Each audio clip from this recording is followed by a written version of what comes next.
What does it mean to live for the Bucks? For one man, everything. There you go, Mr. Glazer. Great game. In 1995, Malcolm Glazer purchased the struggling franchise and oversaw one of the greatest team sports turnarounds in history. 3 years here, 3 years here. I don't know how things were done before, but I know everything that I've asked for that I felt like we needed, we got. We're doing things in a first-class way, and it starts at the top. All right.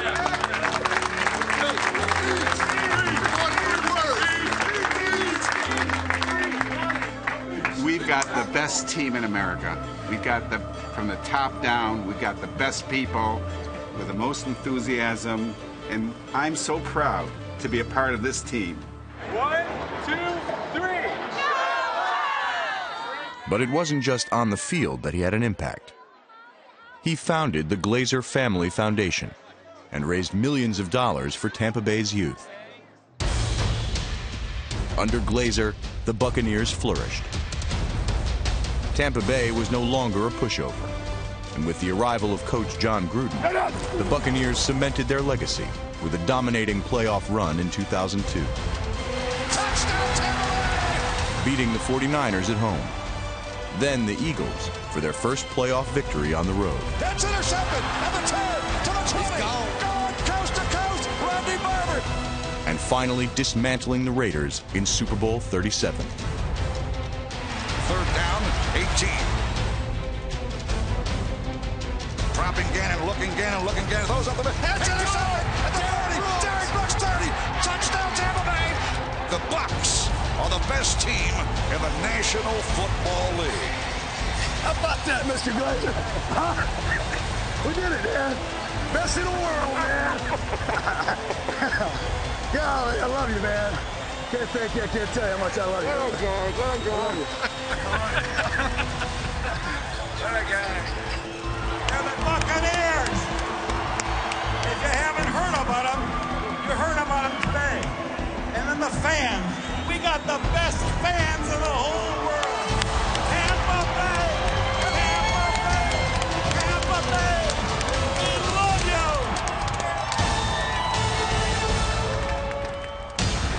you. The man who brought Tampa Bay its first world championship leaves behind a lasting legacy.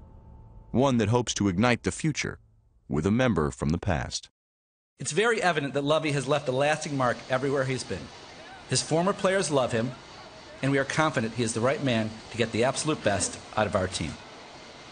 It's now my distinct pleasure to welcome home and officially present to you the 10th head coach in Tampa Bay Buccaneers history, Mr. Lovie Smith.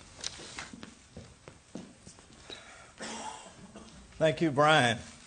I would also like to thank Joel, Ed, and of course the rest of the Glazer family for giving me an opportunity to come back home and lead our Buccaneer football team. The plan was to just come in and establish how we wanted to win a football game, how we were going to do things, you know, the look of our team, all of those things. In order to do that, we had to first admit where we were. We're a 4-12 team, but there was some talent. We knew we would have to reshape the roster, which we were able to do. A lot of new faces came in. One of the most important new faces coming in, of course, was Jason Light, getting our general manager in. About to go inside. That was a pretty impressive first. Shoot, hey, we got some work done. Look at the guys. Yeah. Very good. Very pleased. That's the way you want to start it, right? Excited about the energy he's going to bring. The fans of Tampa Bay are great. We realize what you've gone through the last couple of years, and it's time for a new day here in Tampa Bay. It's just time. So when we talk about a new day, we have a lot of new players, new philosophy, new energy. No one will work harder than us. Our players have been committed. We feel like we have a great foundation that's in place, and the guys are ready to take that next step.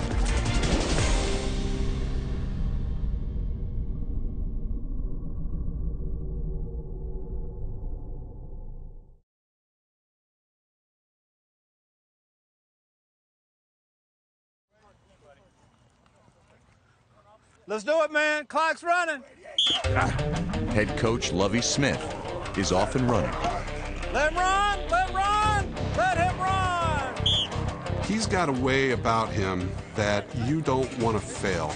Protect that ball. You want to make sure that you're giving your best for him. Good job. That'll way to pick it up and run with it right there. That's it.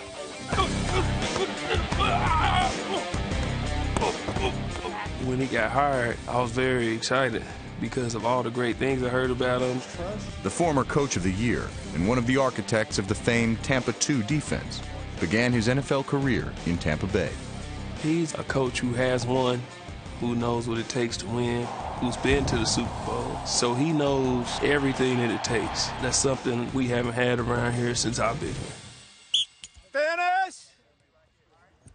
Get the ball, man. Get the ball back. Get the ball back. Every year I've been in the league, for the most part, we've based our defense off of what we did here starting off in 1996. There's a coverage that bears our name, Tampa 2, that we started back then. We'll play it from time to time, but we're a multiple defense. The man who will implement Smith's defense is the new Bucs defensive coordinator, Leslie Frazier. All right, Coach Frazier. Coach Frazier and I have known each other for a long time. Great man off of the football field, a guy you want influencing our young men today. He was brought here because he's an excellent defensive coach. We both believe in the same system, same philosophy on how we play. Leslie should be a head coach in the NFL, and he'll be one again in the future, but we'll benefit during his time away by him leading our troops. All right, Levante. I like the way you think. You get your butt off of here. One troop member who will benefit from Smith's return is all-pro linebacker Levante David. Back to my early Tampa Bay Buccaneer years, I came here as a linebacker coach. I've been around some great linebackers throughout. Had the privilege of coaching, of course, Hardy Nickerson, our linebacker coach now. Hardy, the rail pass just makes sure you're inside out, and you're going to have to make a play on the fullback. And Hall of Famer Derek Brooks. I went for the knockout lick. I should have picked the play before that. But it's a new breed of linebackers these days. And you need a certain type of athlete, and that's what we have in Levante David. Good skill, good hips, flexibility, can change direction, has a lot of defensive back type skills, and that's what we're looking for. Intercepted. It's picked off by Levante David. I just think he's a complete guy and do whatever you ask a linebacker to do. Is there a better second-year linebacker in the National Football League? He's incredible. I think he's incredible. And the rest of the league, if they don't know by now, I guarantee you by the end of the season, they'll know. We had a blitz call where I'm supposed to hit the B gap, and Levante screams into the A gap. Well, I hit the B gap the play before and made the play in the backfield. Gerald McCoy comes up the works, closes the door, and the Dolphins can't get anything. The guy was so concerned about me getting through the B that he left the A open, forgetting that there's a Levante behind me. And as soon as the guy got the ball, he's getting hit. And that's just the type of player Levante is. Incredible. Levante David sacks the running back and records the safety. That's the reason we call him the Flash. There's no play he can't make from any part of the field. He can do it all. He's going to be a huge reason why this team gets back to how the Tampa fans are used to Tampa being, through those glory years. That boy Levante be flying. Ying, ying, ying, ying, ying. Hey, Levante, you real fast, dog. You fast as heck. Gerald McCoy, he's my running mate. We line up together. I get a chance to watch him because he's right in front of me every time. Boy, got to be that big. He's athletic. He can move, he can run. Here comes pressure. Here comes pressure. He'll be sacked at the 28-yard line. I still remember the first job when we played Atlanta Falcons. He got the 2 sacks back-to-back, and it got us off the field, and we needed it. In the field goal range, guys was getting a little gassed, and, Gerald just picked up his level of play, and he got 2 sacks back-to-back, and I was like, dang, that's amazing. Fights through a double team and gets to Matt Ryan. Here comes McCoy. McCoy's got him again at midfield.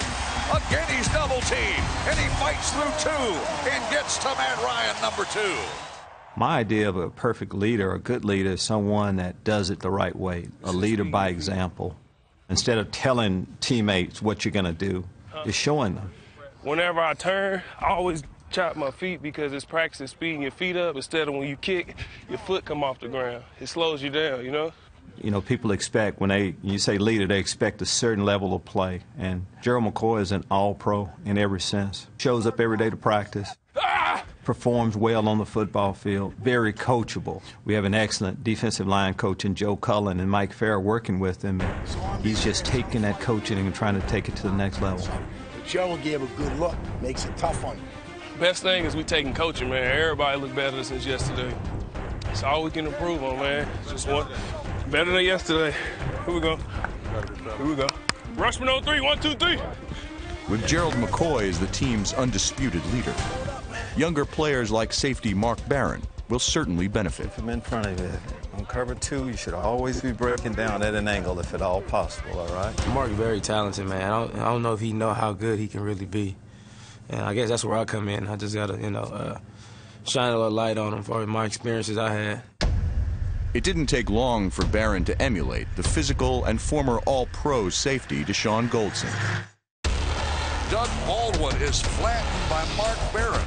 Together, the formidable duo left receivers uneasy.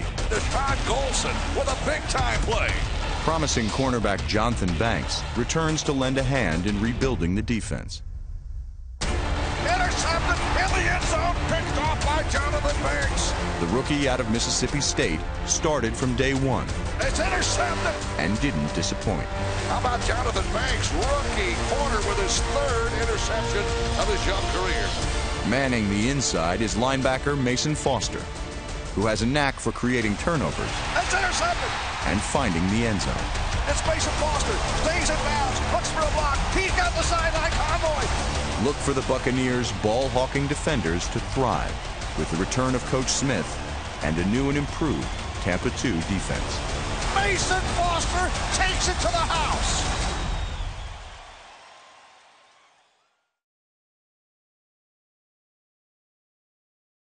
Hey, guys, great start. You see what it's going to take, man? We have a long ways to go, but again, if you could draw up that perfect way to start, everybody's working hard. No team in NFL has practiced yet, so we're in that early lead right now. We got to be able to maintain that. Fair enough? Yes, sir. Let's bring it together. I mean, we want to score every time we get a chance to. Score, put the ball in the end zone. All right, we're going to go ready and score. Fair enough? Ready. Go. The arrival of general manager Jason Light and head coach Lovie Smith has brought a renewed energy to the offense. Good route. Good route. Together, they've restocked with an influx of offensive weapons. Back in the hole, man. Back in the huddle. Including bringing in new offensive coordinator Jeff Tedford. Jeff's had a long history of developing quarterbacks in the league. I think he has, over 6 first-rounders. Aaron Rodgers being probably his prized pupil. I wanted to get a guy, that was considered a quarterback guru at the offensive coordinator position. But at the same time, we want to be able to run the football. Hits the hole. He's to the 20, 15 to the 10. Running back Doug Martin looks to regain his Pro Bowl form after battling injuries in 2013. Getting stronger, getting my speed back, and just maintaining my health. So I'm continuing to stretch and eat right and get back out there on the field. For us to be a tough physical football team, we need a running back that can take the ball north and south, run downhill.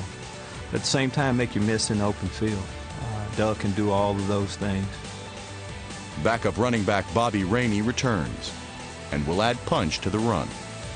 Bobby Rainey, daylight to the 30. He's loose to the 40. Will somebody catch him? An 80-yard touchdown run by Bobby Rainey. We want to be a physical football team. In order for that to happen, you need to have a physical approach on the offensive side with the running game. We'll do that. I like our line. We have a massive line, and just looking at those guys gives us running backs confidence, as well as a quarterback that they're going to protect and be able to run the ball. You got us. Bone on 3. 1, 2, 3. Bone.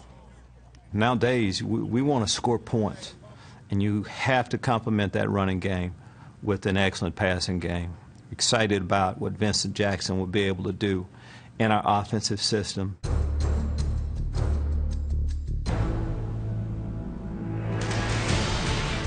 We want to be able to get him the ball, not just in the red zone. People say, hey, big guys in the red zone, but just in general. The 6'5" receiver proved too much to handle for smaller defenders. racking up a career-high 78 catches for over 1,200 yards and 7 touchdowns.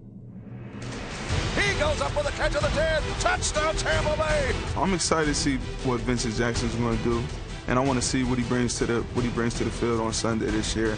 He's a big guy. Make him go over the top.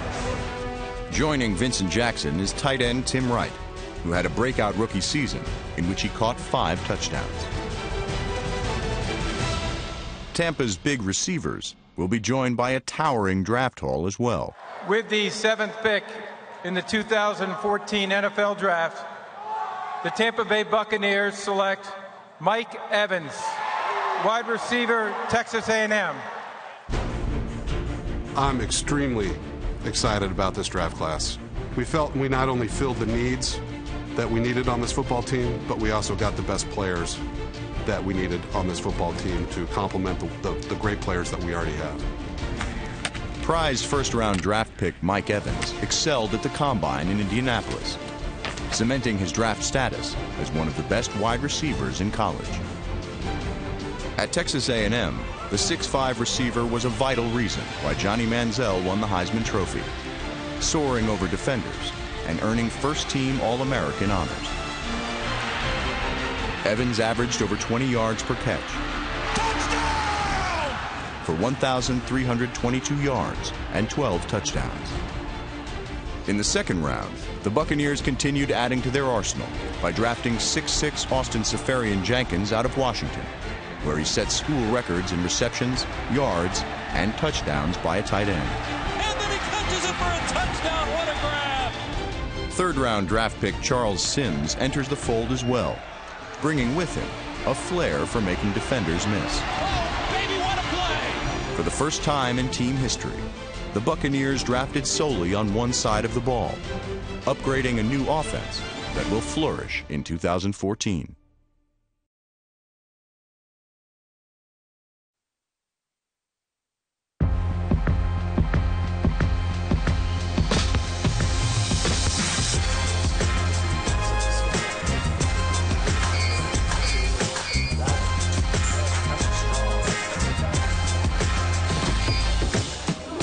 A lot of things have changed, from coaches to rosters to the uniform to the logo.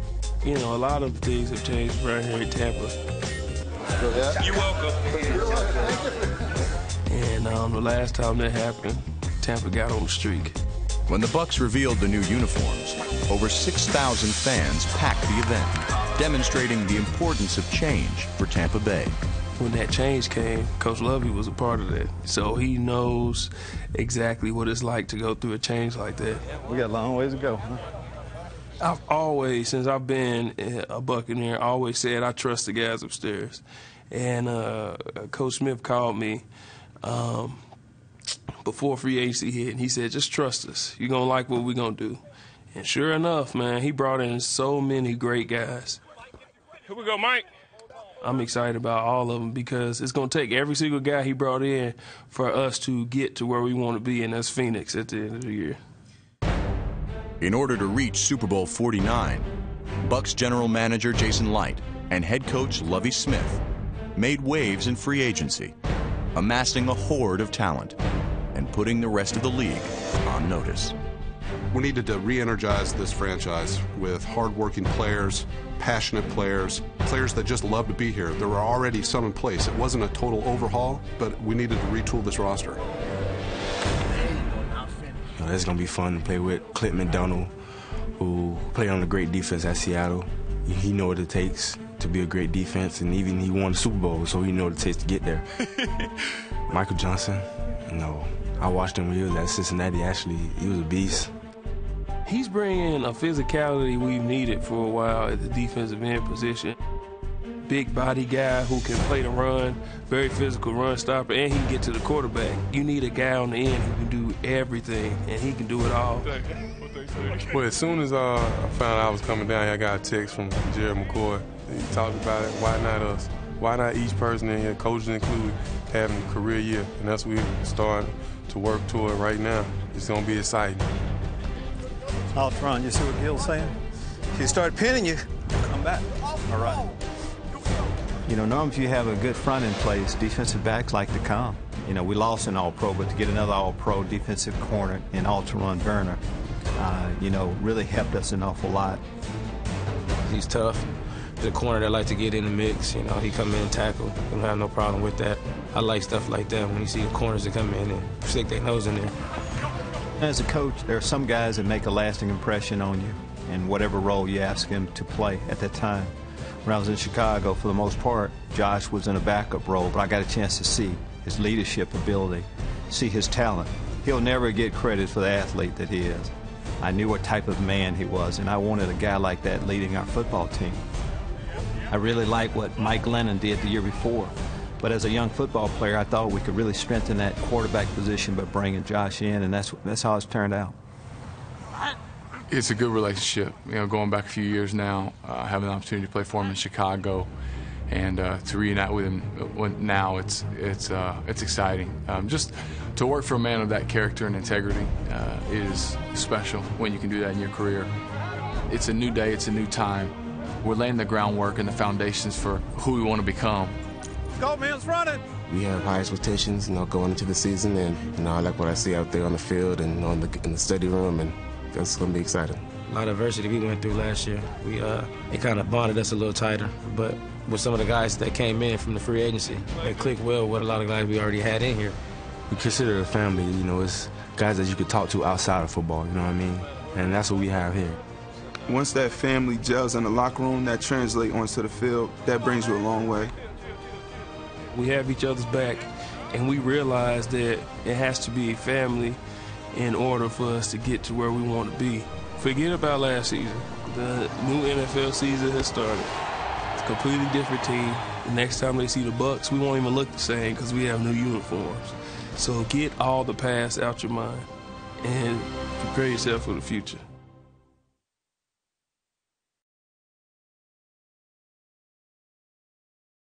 What's up, Lovey?